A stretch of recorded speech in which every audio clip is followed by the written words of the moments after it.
Dale, dale. Bienvenidos. Bienvenidos. Welcome, welcome. Welcome, welcome, welcome. Back. Welcome back. Welcome back. Welcome back. Welcome back to a new video. Today I want to talk about a book again. Last time was Master Eckhart. And today I've just started Reality and Subjectivity by Dyre. This is then the third installment in the series and the final one. First came Power vs. Force, then came what? The Eye of the I, which I've already made a video about where I shared my subjective experience of what I've realized myself and self-realized from that book and video, which you can watch here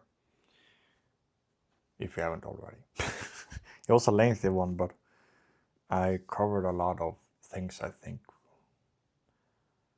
is really helpful for everyone to see suffering and bring more peace and joy and wonderfulness into the world. So if you're interested in that, which you are, check that out. I think it will help you. But yes, then we are on to I, Relativity and Subjectivity. From the framework of the map of consciousness, this book is the one that calibrates the highest. It calibrates at 999.8 to be exact. And so far it's a wonderful book. And I was reading when I stumbled upon something I really want to share with you, because it was quite profound. And it is on the first chapter, called Teacher and Students, which is a more of a, it is questions and answers, so it's from some sort of lecture throughout time. It's not specified.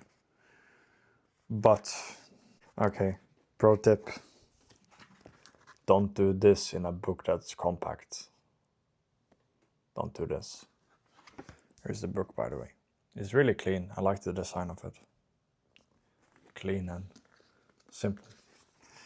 But yeah, pro tip, don't do what I just did and use a drawer like that, because then this happens.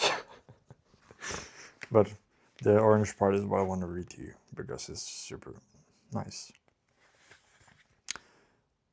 So I want to preface this by saying it's kind of a basic thing, but a thing I've struggled with a lot in my life and in my experience with trading, lifting, existing, and in life in general. So I think it's a really profound one once you see it. But the question goes like this. What is the antidote for doubt? Doubt. What is the antidote for doubt? And he begins with prefacing this. The awareness of God is obscured by cynicism, skepticism, rational caution, negativism, or even ignorance.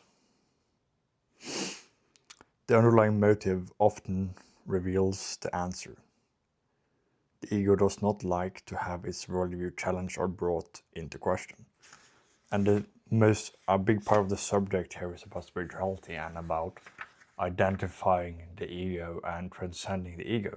Because, as I've mentioned previously, and as I've self-realized from reading, from meditation, and from me existing in life, experiencing life, is that you're not your mind, you're not your body. These are things that you witness, but ultimately you are that awareness which is aware of consciousness, and the consciousness is what is aware of the body, the mind, and the ego. And the consciousness is within the world of form. So, and Earth is world of form and universe and all of it in this framework. So, that is what I want to preface. There's more. What was it? Yes, and when I say mind, it is ego, mind. So it's ego mind, it's the same thing, it's linked, and its functions are overlapping in the same things. But some might call it mind, some might call it ego, but it's ultimately the same thing, and it has the same nature of what it is. So to transcend it, you take it together. So the part that was really, it really resonated with me, and that's why I want to share it. Here it comes. The absolute subjectivity of revealed truth precludes all considerations or uncertainties, which stem only from the ego. When the ego collapses, all argument ceases and it is replaced by silence. Doubt is the ego. One can say that the ego is primarily a complex doubt structure that keeps itself rolling on by manufacturing endless, unavoidable problems, questions, and distractions. When confronted by this overwhelming certainty of absolute truth, as it is reflected from the self, with capital S, the ego collapses and literally dies.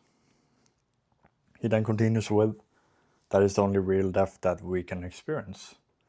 Because death then is an illusion in the natural sense, because what dies, it's the body, and it's the ego mind that ceases to exist. And what takes over it is the I, with capital I, the universal I, the universe. Yeah, that is the part, but how profound is that?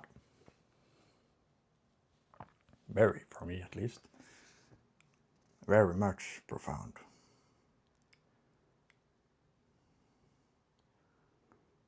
So what it's saying is that the truth precludes all consideration and uncertainties.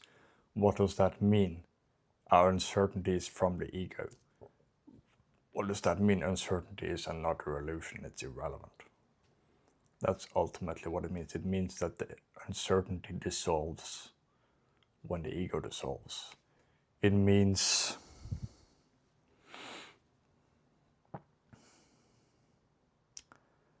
there never was any uncertainty.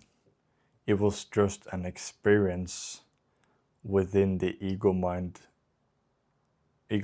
nature of what it is by itself that gets transcended by letting go of the identification with it and watch it dissolve.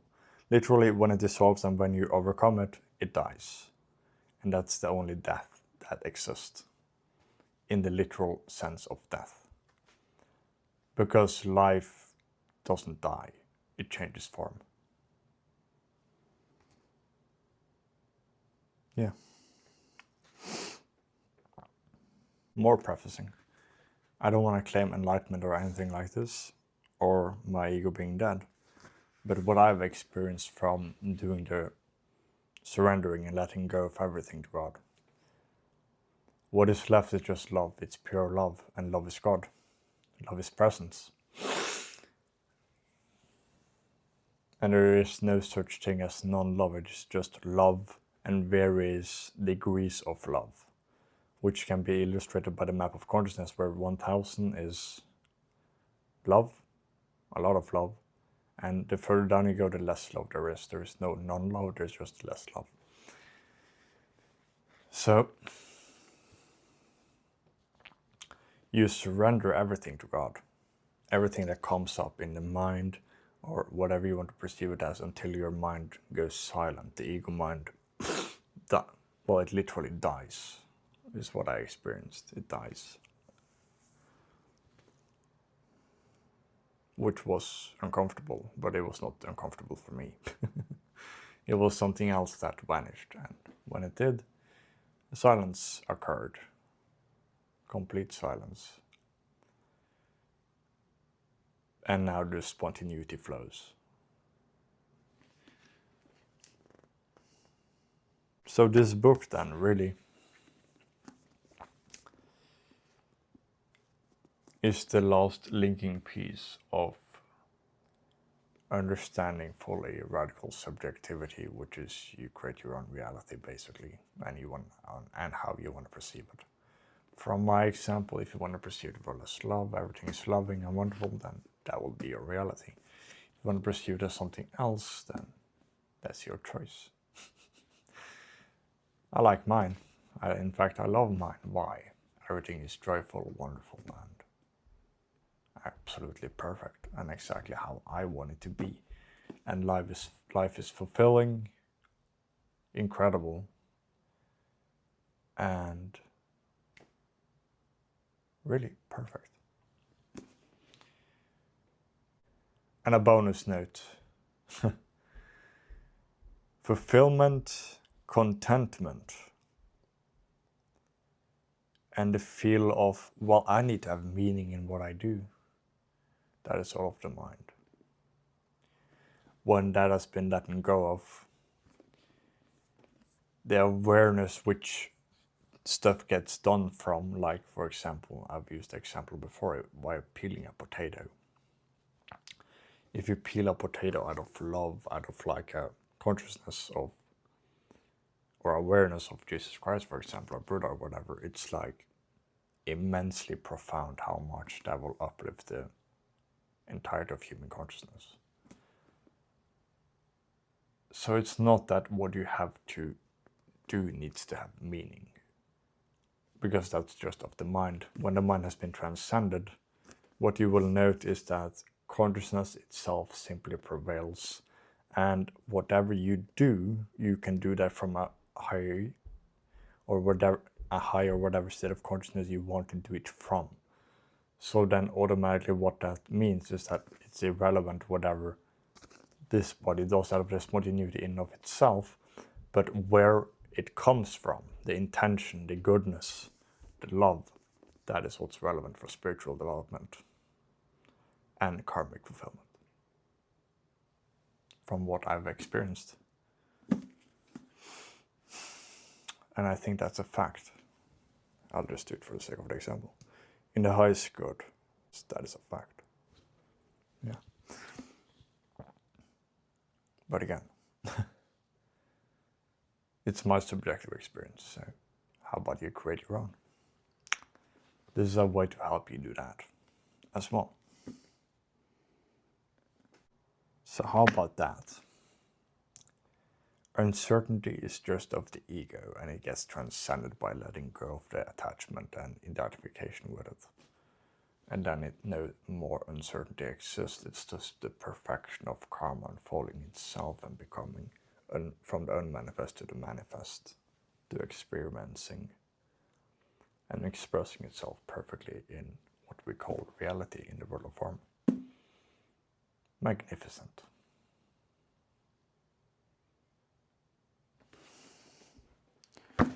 Yeah, that's it. Happy with that. And the microphone had enough battery. Woohoo! Yay! Sure hope it's good.